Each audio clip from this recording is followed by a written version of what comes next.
Mari kita berdoa. Bapa di dalam sorga, bersyukur, terima kasih kalau pagi ini kami bisa memuji, meninggikan nama Tuhan. Kami rindu pujian kami keluar dari hati kami yang terdalam dan naik di hadirat-Mu, menyukakan hati-Mu. Tuhan, sebentar kami akan mendengarkan firman-Mu. Biarlah Roh-Mu yang kudus menolong setiap kami, supaya kami bisa mengerti dan melakukan di dalam hidup kami, supaya hidup kami menjadi kehidupan seperti yang dikehendaki Tuhan. Pakai hamba-Mu ini yang terbatas Tuhan, untuk bisa menyampaikan firman-Mu yang tak terbatas. Jauhkan kami dari segala gangguan, dari segala hal-hal yang bisa menyebabkan perhatian kami terganggu, segala kuasa kegelapan yang ingin mengacaukan, mengambil kebenaran firman-Mu, kiranya Tuhan sendiri yang menghalau. Kami menyerahkan waktu kami untuk mendengarkan firman-Mu ini sepenuhnya ke dalam tangan pimpinan, pertolongan dan kuasa Tuhan. Di dalam nama Yesus Kristus, Tuhan dan Juru Selamat kami yang hidup, kami bersyukur, berdoa, memohon semua ini. Amin. Shalom. Selamat pagi Bapak Ibu yang dikasihi Tuhan. Bersyukur saya masih bisa berdiri di tempat ini. Berapa hari ini saya mengalami kelemahan tubuh, ya. Sudah mau sembuh, sakit lagi, ya. Sekarang masih sedikit lemas, ya. Jadi tetapi tidak apa-apa, Tuhan tetap beri kekuatan, ya. Bapak Ibu yang dikasihi Tuhan, firman Tuhan pagi ini tema kita kemenangan dalam peperangan, ya. Kemenangan dalam peperangan. Mari kita belajar dari firman Tuhan ini, apa sih prinsip-prinsip yang bisa kita ambil, ya, supaya di tengah-tengah kehidupan masa kini firman Tuhan ini tetap relevan, ya.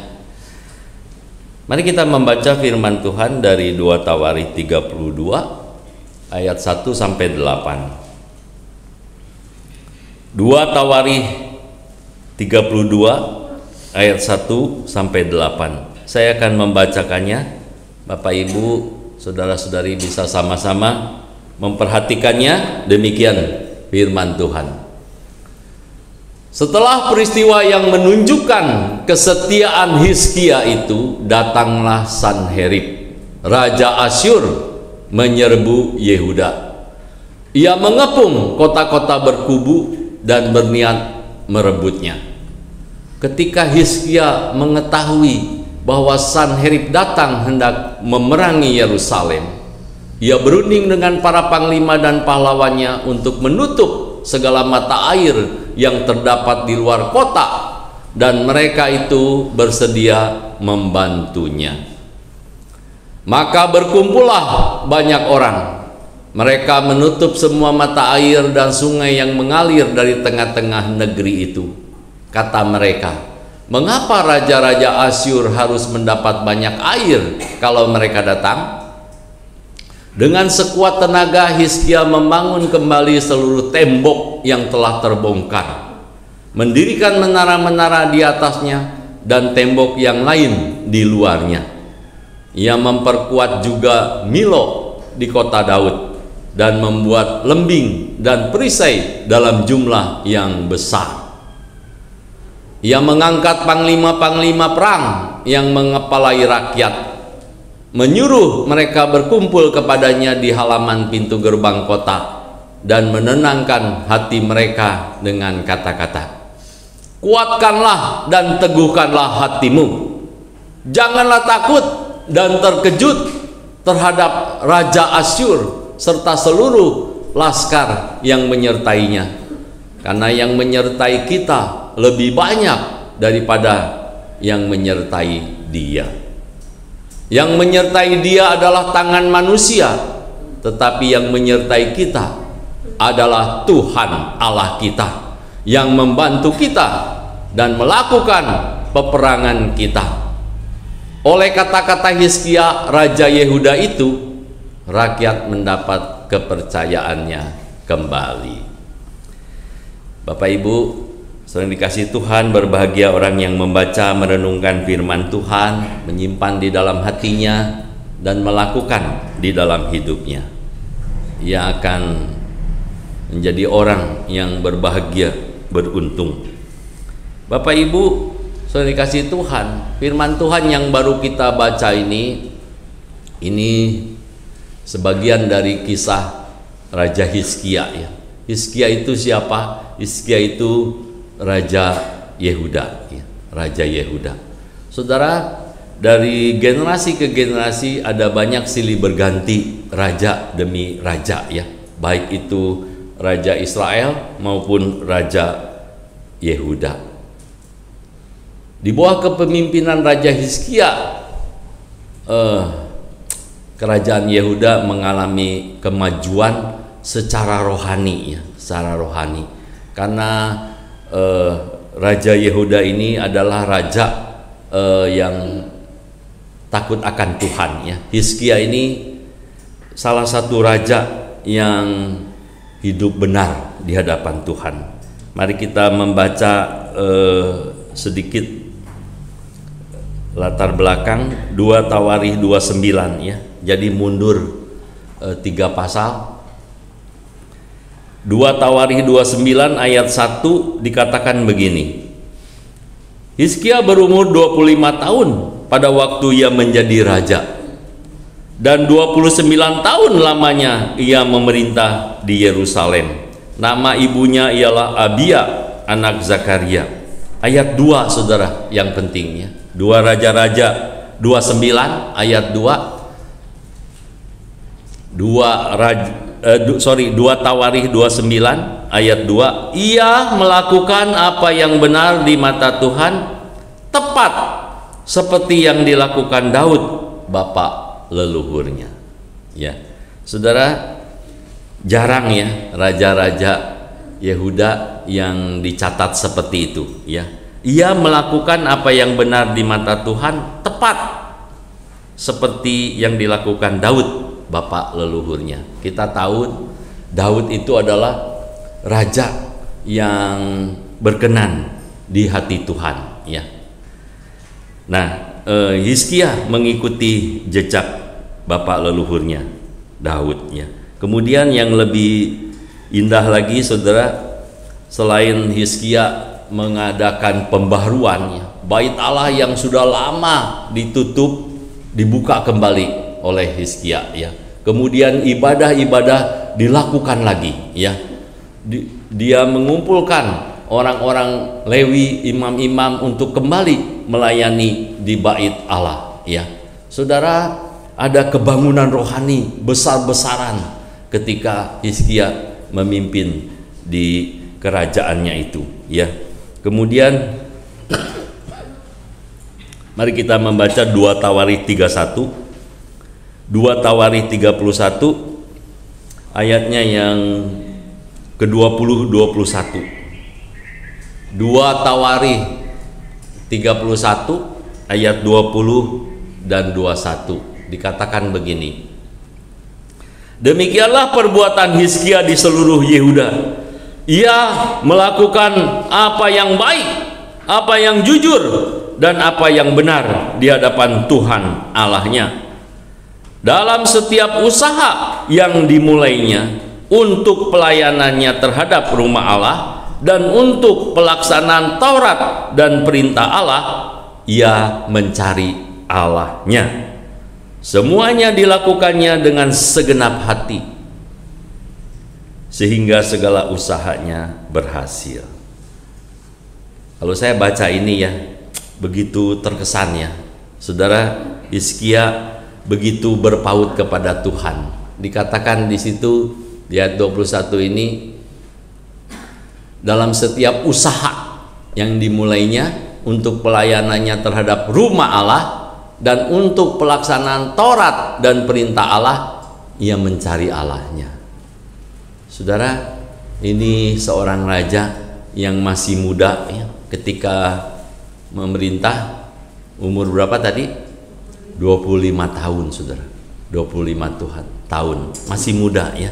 Seorang pemuda, tetapi yang sudah memiliki hati yang takut akan Tuhan ya. Dia selalu mencari Allahnya ya. Semuanya dilakukannya dengan segenap hati, saudara ya. Bukan setengah-setengah, bukan separuh-separuh, segenap hati, saudara. Sehingga dikatakan di situ apa? Sehingga segala usahanya berhasil. Saudara, kalau ada waktu baca ya di rumah dari 2 Tawarikh 29 sampai 2 Tawarikh 32 ya, 29, 30, 31, 32. 4 pasal itu mengkisahkan ya, menceritakan bagaimana kehidupan Hizkia. Saudara, orang yang taat, setia ya, beribadah kepada Tuhan, mencari Tuhan senantiasa, hatinya takut, melekat kepada Tuhan. Tetapi yang namanya kehidupan itu, saudara, tidak luput dari segala masalah, persoalan ya. Ada berbagai tantangan di dalam hidup ini. Sama, saudara, Hizkia juga mengalami tantangan. Masalah timbul kapan, saudara? Yaitu di pasal di ayat 1 ya, 2 Tawarikh 32. Next.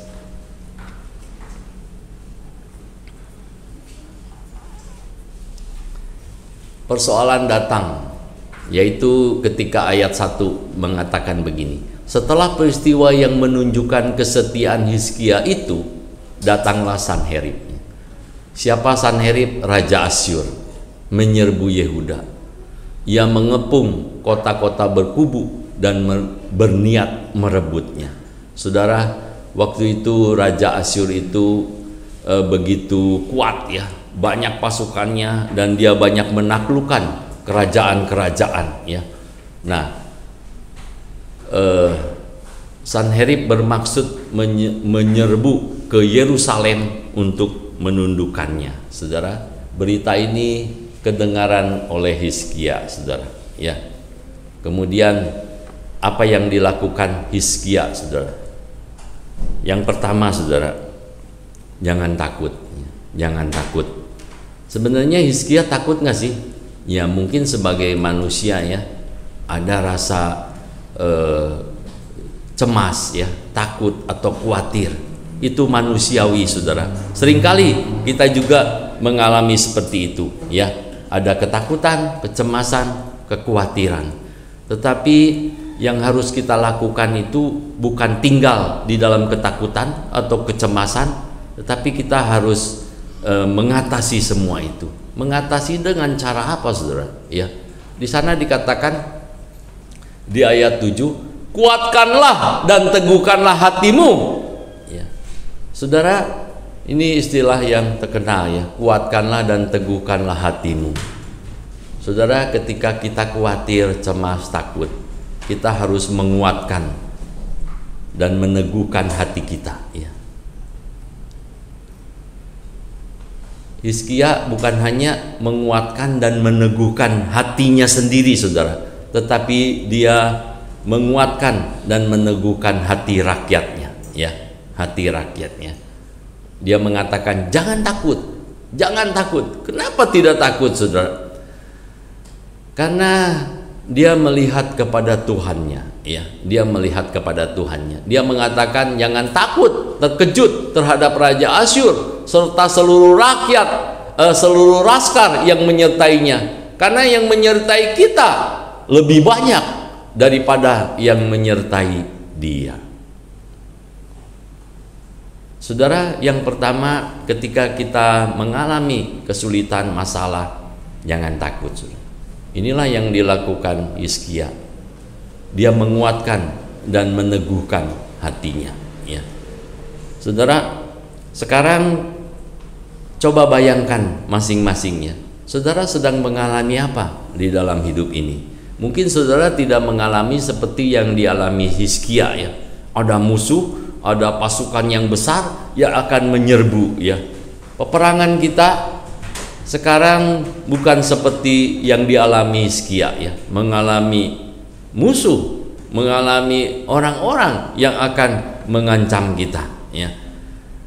Mungkin persoalan kita pada masa sekarang berbeda ya, tetapi sama, ada tantangan ya, ada masalah yang mungkin membuat kita menjadi cemas, khawatir atau takut, gelisah.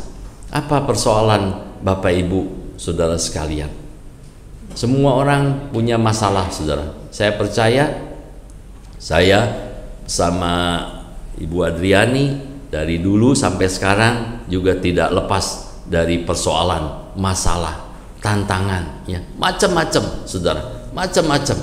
Ada tantangan yang begitu besar, kadang-kadang membuat kita sepertinya khawatir. Tetapi ketika kita memandang Tuhan ya, kita dikuatkan lagi ya, kita diteguhkan lagi ya, kita percaya karena kita memiliki Allah yang dahsyat. Saudara, Allah Israel adalah Allah yang menyatakan diri kepada umatnya ya. Berulang kali Tuhan itu ketika memimpin umatnya, Tuhan menyatakan siapa dia ya. Dialah Allah yang kekal, Allah yang kudus, dan Allah yang maha kuasa. Tuhan berkali-kali mengatakan, tidak ada yang seperti aku. Akulah Tuhan Allahmu yang membawa engkau keluar dari Mesir, dari tanah perbudakan ya. Tidak ada yang seperti dia. Saudara tahu kisahnya bagaimana Tuhan memimpin bangsa Israel ya, dengan tangan yang kuat dan penuh kuasa. Firaun yang begitu keras hati, Tuhan hukum ya dengan berbagai tulah, 10 tulah.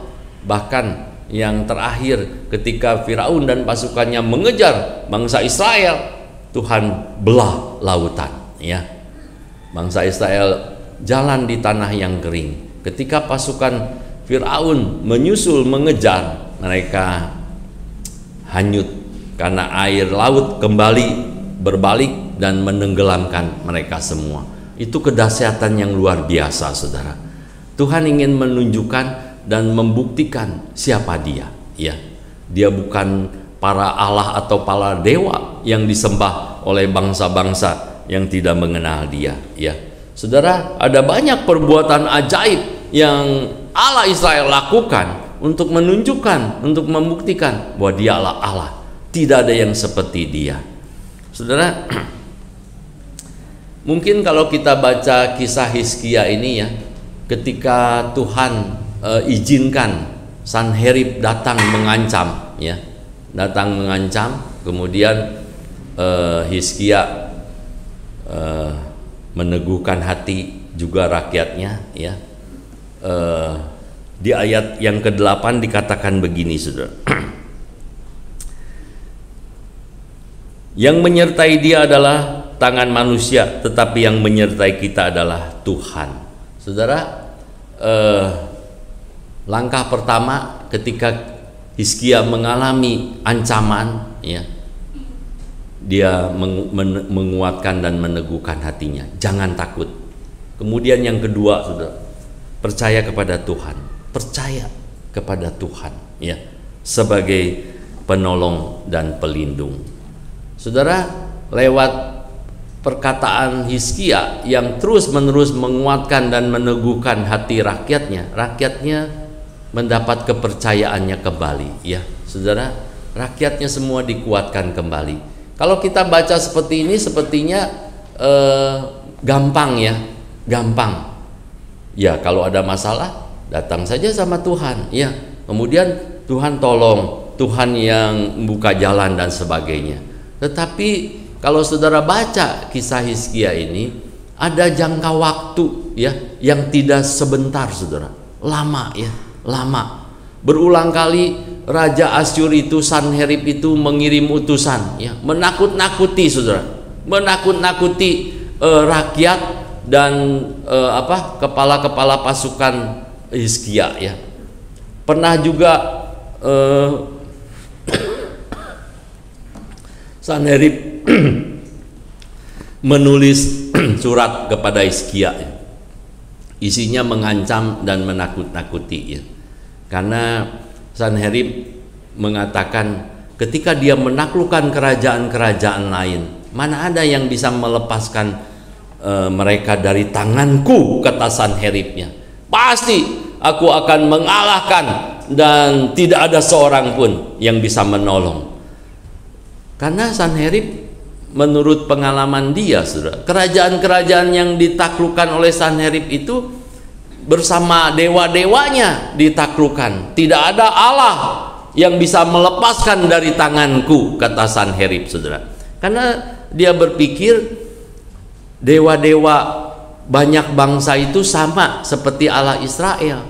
Kali ini juga ketika dia mau menyerbu Yerusalem, pasti aku taklukkan, ya. Dan tidak ada Allah yang bisa melepaskan dari tanganku, saudara. Saudara, Sanherib secara tidak langsung yang menantang Allah Israel, dan dia tidak tahu bahwa Allah Israel itu adalah Tuhan semesta alam, ya, bukan dewa-dewa atau Allah-Allah asing yang disembah oleh banyak suku-suku bangsa di berbagai belahan dunia ini, ya, saudara. Tetapi ketika mendapat ancaman seperti itu, ya, itu sebelum perang fisik, saudara, perang secara psikologi, ya, itu diserang, ya, secara mental, ya. Rakyat semua ketika mendengar ocehan-ocehan utusan Sanherib itu, mereka ketakutan, ya, mereka ketakutan. Kemudian lapor ke Hizkia. Hizkia juga merasa cemas, takut, khawatir, saudara. Tetapi Hizkia masuk ke rumah Tuhan, saudara. Masuk ke rumah Tuhan, dia mencari Tuhan, dia berdoa.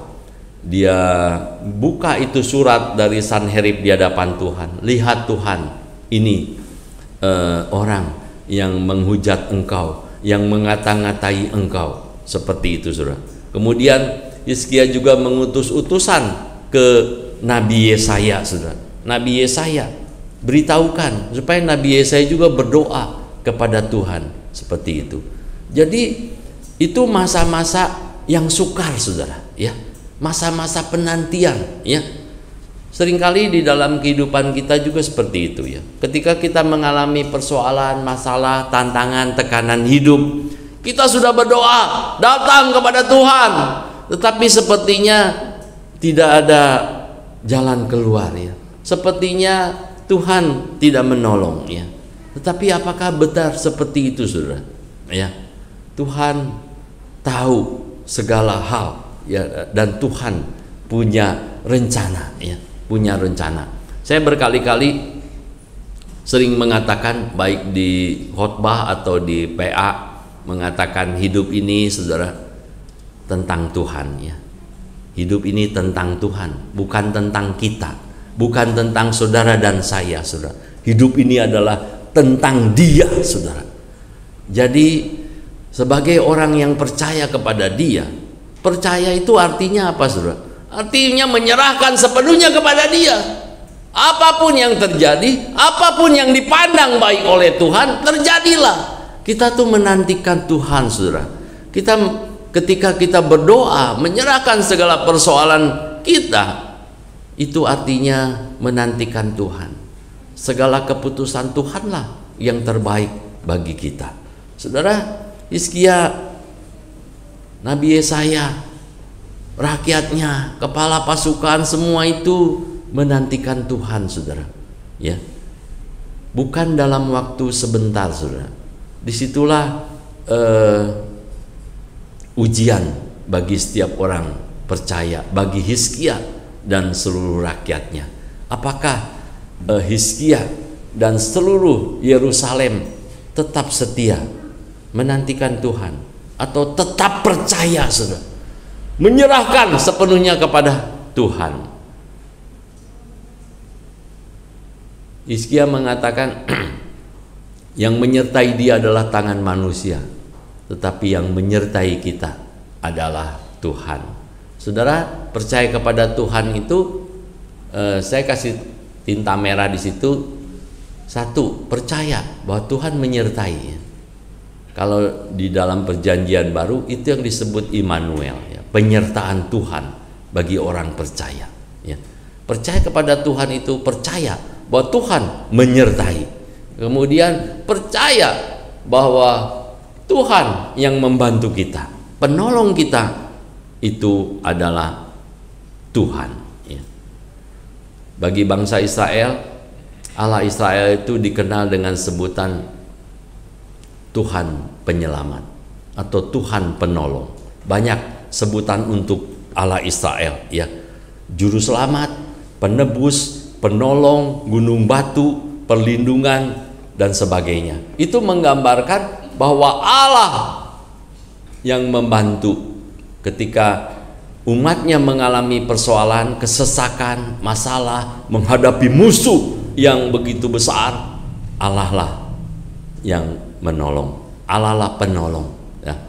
Kemudian Allah juga yang melakukan peperangan, ya. Hizkia mengatakan Allah kita yang membantu kita dan melakukan peperangan kita. Saudara, memang Hizkia itu membendung aliran-aliran air, memperkuat tembok, mendirikan menara-menara, ya. Semua itu usaha manusia. Tetapi ketika semua usaha manusia sudah habis, di tangan Tuhanlah, ya, nasib atau hidup orang percaya itu, ya. Dan Hizkia menyerahkan sepenuhnya kepada Tuhan. Saudara, apa yang dilakukan oleh Sanherib kepada Tuhan? Mari kita baca 2 Tawarikh 32 ayat 9 sampai 19. 2 Tawarikh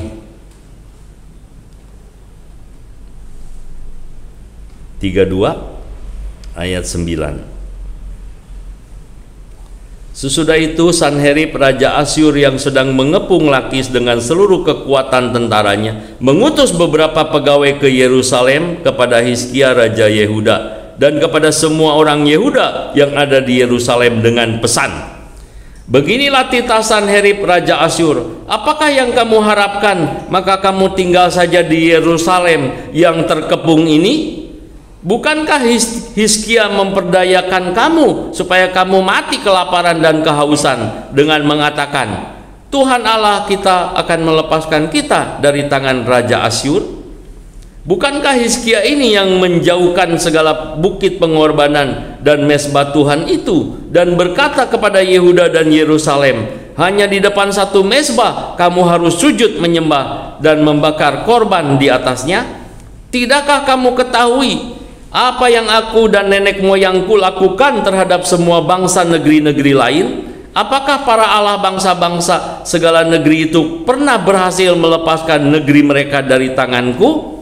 Siapa daripada semua Allah bangsa-bangsa yang sudah ditumpas nenek moyangku itu dapat melepaskan bangsanya dari tanganku? Masakan Allahmu dapat melepaskan kamu dari tanganku?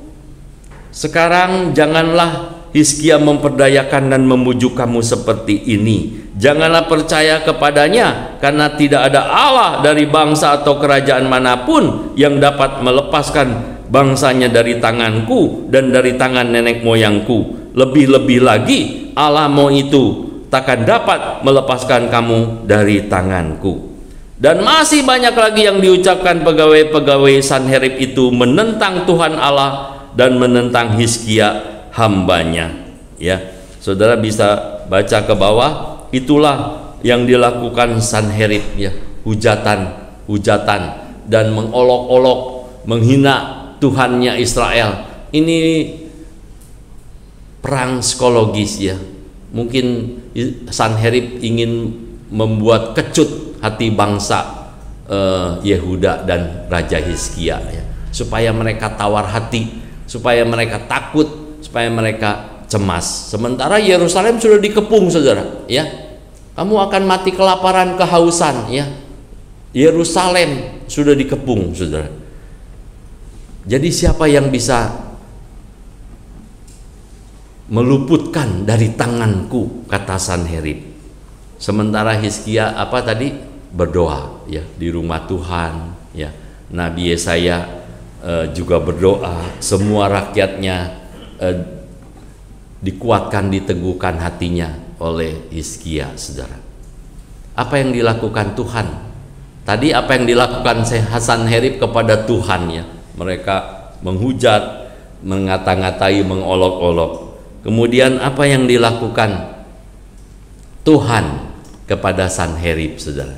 Apa yang dilakukan Tuhan kepada Sanherib? Mari kita baca 2 Tawari 32 ayat 20 dan 22.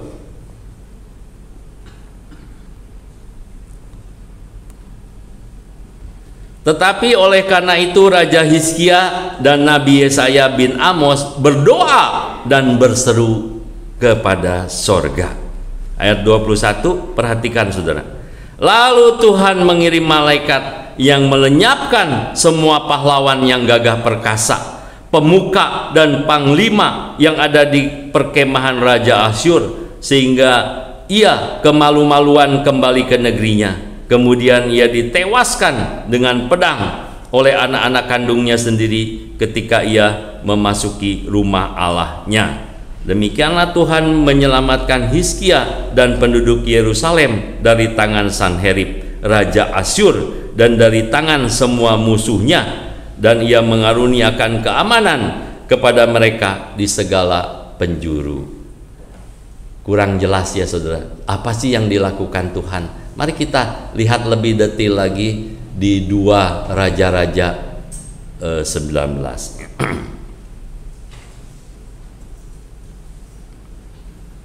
2 Raja-Raja 19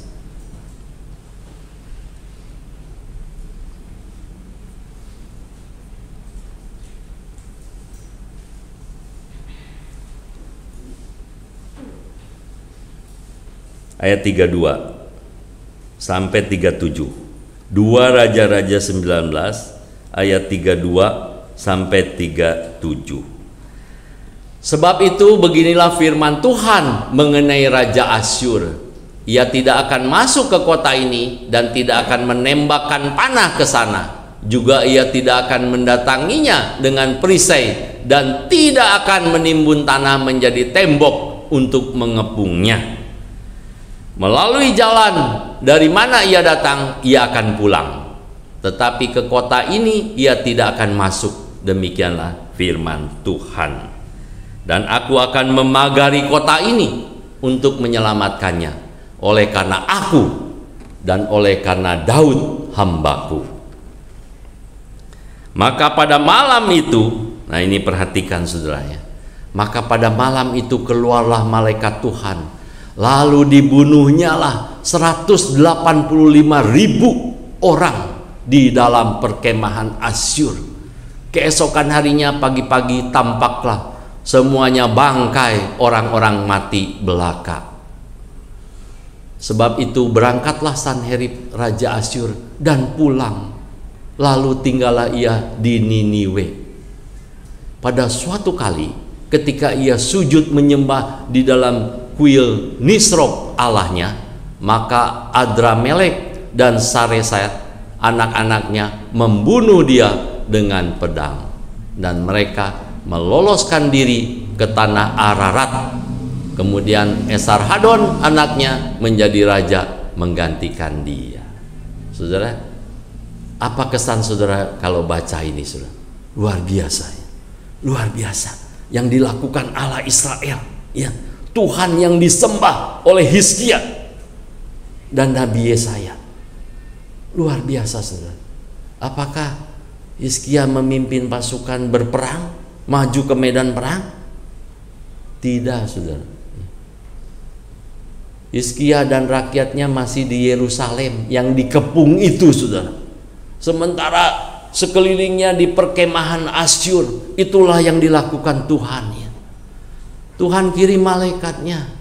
Berapa yang mati? Berapa? 185.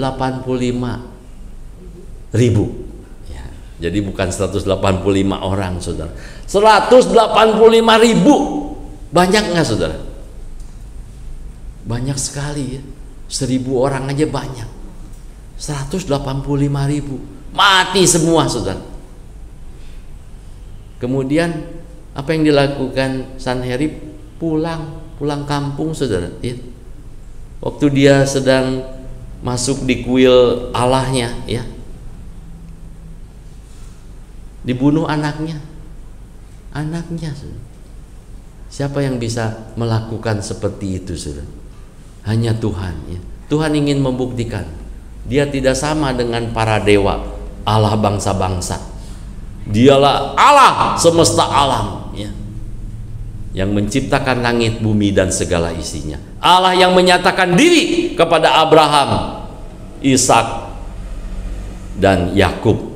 Allah Israel, Allah yang dipuji disembah oleh Daud, Allah yang dipuji disembah oleh Hizkia, dan yang pada masa sekarang kita kenal di dalam nama Yesus Kristus. Dialah Allah Israel yang Maha Kudus, Allah Israel yang membuktikan siapa dirinya, ya. Dia Allah yang penuh kasih, Allah yang menjadi juru selamat bagi setiap orang yang percaya menyerahkan hidup kepadanya. Bapak Ibu yang dikasihi Tuhan, ajaibnya perbuatan Tuhan itu, ya. Tuhan tidak memerlukan apapun siapapun untuk menolongnya. Dialah Allah yang Maha Kuasa, Dia yang sanggup melakukan segala perkara. Segala yang mustahil, segala yang tidak mungkin bagi orang percaya itu mungkin. Saudara, mungkin kita tidak mengalami peperangan seperti yang dialami oleh Raja Hizkia, tetapi kita bisa belajar, ya, bagaimana Hizkia mempercayai penuh kepada Tuhan Allahnya. Harusnya kita seperti itu, ya.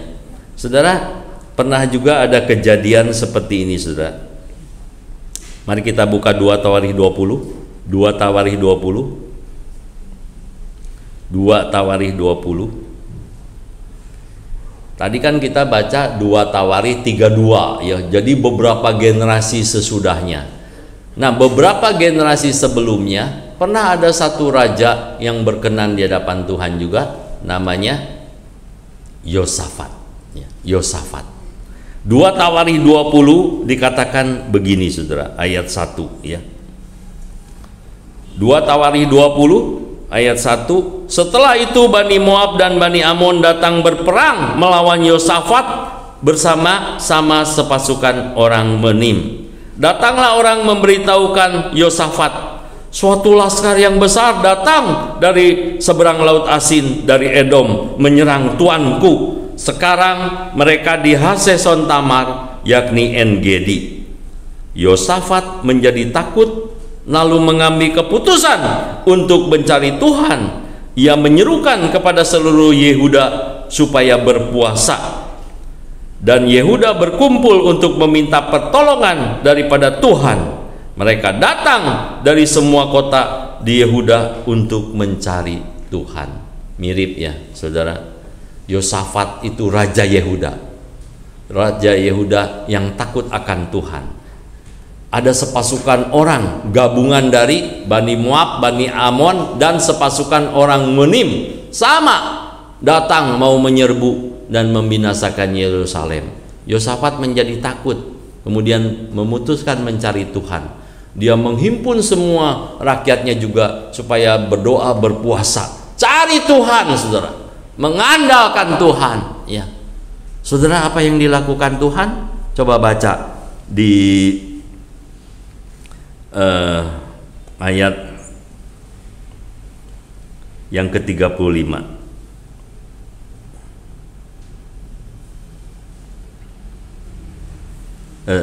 Ayat bukan yang 3, ayat 22.